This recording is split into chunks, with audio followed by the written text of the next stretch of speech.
Grince's arms, to believe that he could prevail in this war that loomed before them, as black and menacing as some sea-born storm summoned by Ammon himself. For a long time neither of them spoke. Crescens sensed that Grince was gathering himself to end the dream. She could feel his despair at the distance between them, how he begrudged every day they spent apart. No, there could be no doubting the power of their love. All of which made what the Weaver had done to her that much more galling. "I should return to the front lines," he said, grimacing. "Who knows when the Empire's men will attack again?" "I understand." "You'll kiss Brintel for me?" Again she smiled. "Of course." Grince pulled her close again, kissing her deeply. Crescens returned the kiss with as much passion as she could muster, not wanting him to sense how she suffered for it. At last he released her, a frown on his handsome face. "What's the matter?" he asked. "It's nothing." "Crescens." "Please, Grince," she said, closing her eyes, wishing she could just sleep. It's going to take some time for me to heal." "I want to help." "You can't." "No one can," she added, seeing how this hurt him. "Just make certain that you win. Killing the Weaver will do more to help me than you can know. Destroy him for me, and I'll see to the rest." He just gazed at her, looking so sad. "I'll do what I can." "That's not enough," she wanted to say.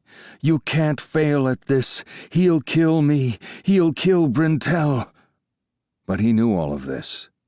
As much as she wanted Dusan Jalkania dead, Grince wanted it more. "I know you will."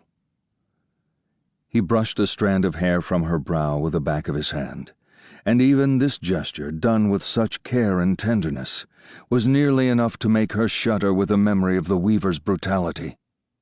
"I love you, Grince." "And I love you, more than you know." She awoke to the sound of swifts chattering as they soared past the narrow window of her chamber. Brintel still slept in her cradle, her arms stretched over her head, her mouth making suckling movements. Crescens sat up, taking a long breath and running both hands through her hair. Grince deserved better from her. He carried the burdens of every man and woman of the Forelands on his shoulders, and all she could think to do was tell him what he already knew, that in order to be whole again, she needed for him to destroy the Weaver. Her wounds had healed, and in recent days she had finally begun to eat again, slowly regaining her strength after the poisoning that almost killed her. But the Weaver had left her with other scars that remained beyond a healer's touch. True, she had managed to fight Dusan off, and then to end that horrific dream before he could take her life, but the memory of rape clung to her bed, her hair, her body, the stench of his breath hot and damp against her neck. She could still feel him driving himself into her again and again, tearing her flesh, his weight bearing down on her until she wondered if she could even draw breath. She could hear him calling her whore. It had only been a dream, she tried to tell herself, an illusion he had conjured by using her own magic against her. But did that lessen the humiliation or deepen it? It had been a violation in so many ways and on so many levels. Did his invasion of her mind make what he seemed to have done to her body any less real?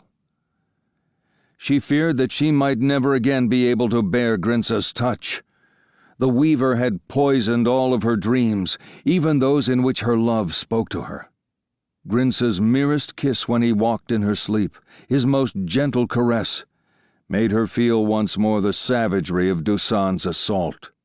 Crescens wanted desperately to believe that it was the dreams that did this, that once she and Grince were together again and he could hold her in his arms without touching her mind, everything would be all right. But she had no way of knowing this for certain, and doubt lay heavy on her heart. Grince would have told her to sleep more. The sun would be up for several hours yet, and since she still didn't dare sleep at night for fear of another attack from the weaver. To keep listening to this audiobook, I've left you a link in the description so you can do it, at no cost thanks to Audible's 30-day free trial.